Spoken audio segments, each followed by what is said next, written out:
సన్నాహాలు జోరుగా కొనసాగుతున్నాయి. పంచాయతీలు వార్డుల సంఖ్య మరింత పెరగడంతో పూర్తిస్థాయి పక్కా సమాచారంతో జాబితాను తయారు చేసేందుకు అధికారులు కసరత్తు చేస్తున్నారు. ఎందుకంటే చాలా గ్రామ పంచాయతీలు కొన్నేమో మున్సిపల్గా కలిసిపోయినాయి, కొన్నేమో గ్రామ పంచాయతీలలో అంటే కొన్ని ఏర్పడే వార్డులు సపరేట్గా విభజన అయినాయి. ఇట్లా ఓటర్ల జాబితాను మళ్ళీ ఒకసారి సెట్ చేస్తున్నట్టు. ఈ ప్రక్రియలో భాగంగా పంచాయతీ కార్యదర్శి స్థాయిలో గ్రామాన్ని యూనిట్గా తీసుకొని వార్డుల వారీగా ఓటర్ల జాబితాను రూపొందించనున్నారు.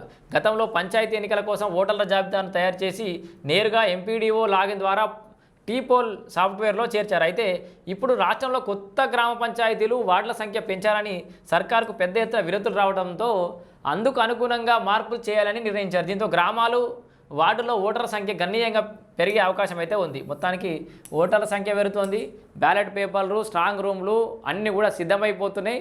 ఖచ్చితంగా అంటే ఇప్పుడు ఆ కోర్టు చెప్పినట్టుగా సెప్టెంబర్ 30 లోపల ఎన్నికలు జరగడం అయితే ఖాయంగా కనబడుతుంది. రిజర్వేషన్ సంబంధించిన అంశం తేలకపోయినా ఇంకా సమయం ఉంది కాబట్టి పార్టీ పరంగానైనా రిజర్వేషన్లు ప్రకటించి సెప్టెంబర్ 30 లోపల ఎన్నికలు పోవడానికి కాంగ్రెస్ సర్కార్ సిద్ధంగా ఉన్నట్టుగా అయితే మనకు తెలుస్తుంది. సో ఏది కాంగ్రెస్ సర్కార్ సిద్ధంగా ఉన్నా లేకున్నా కోర్టు అయినా ఆదేశాలు ఇచ్చింది కాబట్టి కోర్టు ఆదేశాల మేరకైనా కూడా సెప్టెంబర్ 30 లోపల ఈ స్థానిక సంస్థల ఎన్నికలు అయితే ఫినిష్ అయితే ఆల్రెడీ ఇప్పుడు ఆగస్టుకు వచ్చేసినాం, సెప్టెంబర్ ఈ 2 నెలలే ఉంది. 2 నెలల్లో